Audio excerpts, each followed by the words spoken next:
여기는 어디이고 나는 누구인가? 문득문득 스스로에게 하는 본질적 질문이지요.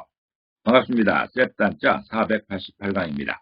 오늘은 나 여자에 관련된 5개 한자를 모아 셋단자로 해석해 보겠습니다. 먼저 중심자로 사용될 나 여자입니다. 나 여자는 나를 의미하지요. 또 남다는 의미도 있습니다. 이 나 여자는 사람인자와 벼화자로 구성되었습니다. 그 중에 사람인자는 사람을 의미하는 것이고 벼화자는 별을 의미합니다. 열매로도 해석할 수 있습니다. 나 여자의 벼부수에 나무 목자 위에 있는 이 부수를 삐친 별자로 해석할 수도 있습니다. 그러면 벼화자가 되는 것이고 한일자로 해석하게 되면 나무 위에 있는 어떤 것이기 때문에 나무의 열매로 해석할 수도 있는 것이죠. 그래서 나 여자는 나는 사람에게 벼 같은 존재다는 그런 설명입니다.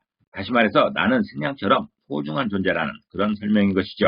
동경사 이전에는 벼가 사람과 마찬가지였습니다. 사람처럼 소중한 존재였던 것이죠. 밥은 곧 생명이라는 말도 있듯이 밥과 나는 동급이었던 것이죠. 어쩌면 밥이 더 중요했었습니다. 나 여자는 그런 것을 설명하는 것인데 나는 사람에게 벼 같은 존재라는 뜻으로서 나는 식량처럼 소중한 존재라는 그런 설명입니다.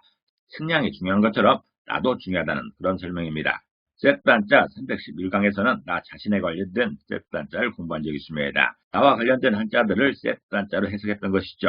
그 중에 하나가 나 여자입니다. 객관화된 나를 의미하고 있습니다. 내가 그런 것처럼 너도 그렇다. 네가 그런 것처럼 나도 그렇다는 서로의 사정을 객관화시키는 그런 의미가 있는 것이죠. 객관화된 나를 의미하는 나 여자에 부수가 하나씩 추가될 때마다 다른 한자들이 만들어집니다. 이것이 바로 세트 한자입니다. 나 여자가 포함된 첫 번째 관련자는 남을 여자입니다. 남을 여자는 남다는 의미가 있고 남기라는 의미도 있습니다. 이 남을 여자는 밥식자와 나 여자로 구성되었죠. 그 중에 밥식자는 밥을 의미합니다. 그리고 나 여자는 나를 의미하지요. 그래서 남을 여자는 내 몫의 밥은 남은 것이라는 그런 표현입니다. 다시 말해서 모두가 식사한 후에 남은 밥이 내 몫이 된다는 그런 설명인 것이죠. 한자 해석에 있어서 중요한 배경 중에 하나가 바로 전쟁 상황입니다. 전쟁 상황에서의 군인들의 모습이 중요한 배경이 되는 것이죠. 이 남을 여자도 전쟁 상황을 배경으로 해석하는 것이 좋을 것 같습니다.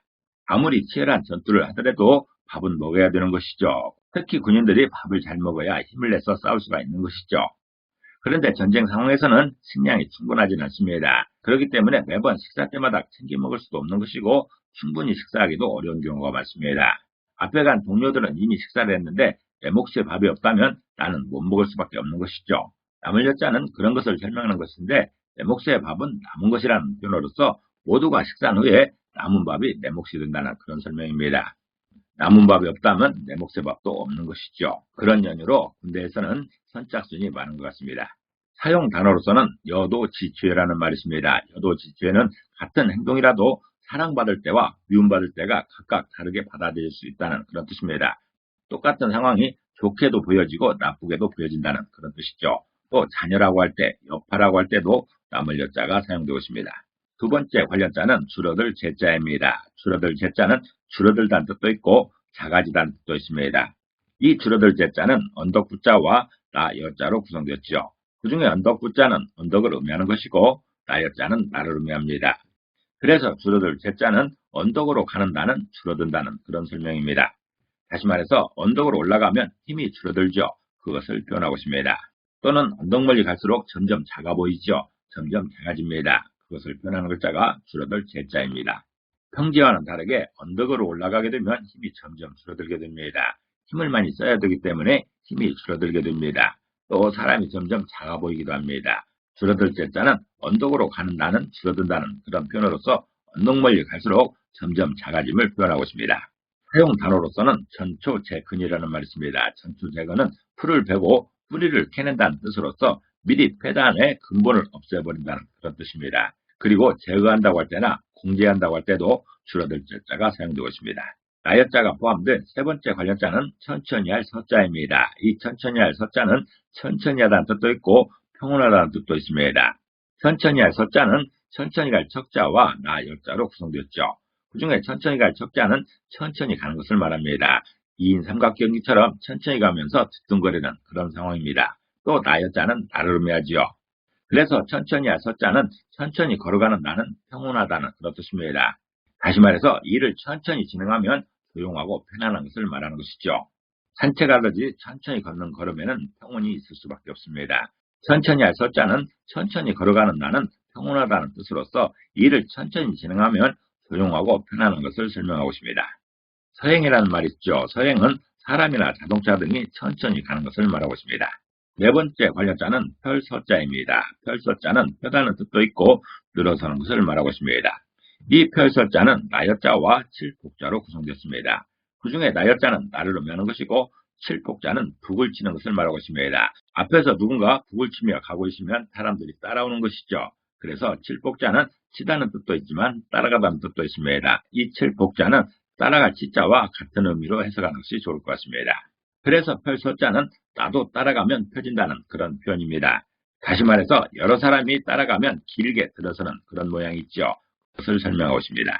앞에 간 선두가 가고 있으면 거기를 따라가는 사람들이 있습니다. 이렇게 길게 들어서면서 따라가게 되는 것이죠. 누군가를 따라가게 되면 나란히 가는 것보다 길게 들어서 가는 게 일반적입니다.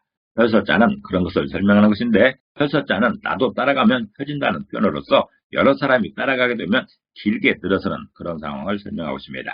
사용 단어로서는 추서라는 말이 있습니다. 추서는 어떤 사람이 죽은 뒤에 그의 생전의 공문에 따라서 서운하는 것을 말하는 것이죠. 또 시의 한 분야 중에 서사시도 있고 서정시도 있습니다. 이럴 때 펼서자가 사용되고 있습니다. 나여자가 포함된 다섯 번째 관련자는 비스듬할 사자입니다. 비스듬할 사자는 비스듬하다는 것을 설명하는 것이죠. 또 빗기라는 뜻도 있습니다. 이 비스듬할 사자는 나여자와 말두자로 구성되었죠. 그 중에 나여자는 나를 의미하는 것이고 말두자는 말을 의미합니다. 말이라는 것은 곡식의 분량을 뒤는 데 쓰는 그릇을 말합니다. 곡식의 양을 재는 그릇인 것이죠. 그래서 비스듬할 사자는 내가 말을 들면 비스듬하다는 그런 표현입니다. 다시 말해서 무거운 짐을 들고 비스듬하게 서 있는 그런 모양을 설명하는 것이죠. 무거운 짐을 어깨에 올리게 되면 사람의 몸이 비스듬해집니다. 똑바로 서 있기가 어렵죠. 말이라는 것은 이런 모양인 것인데 곡식의 분량을 재는 그릇입니다.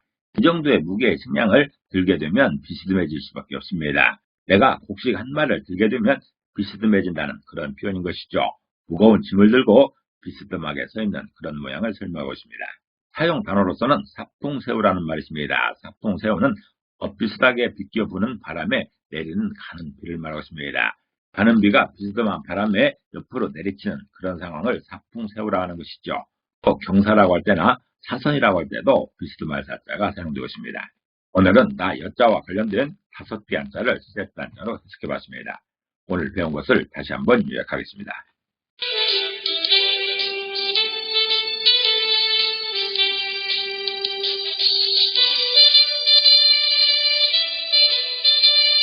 내가 되었든 남이 되었든 같은 상황에서는 비슷한 상황이 연출되는 것이죠.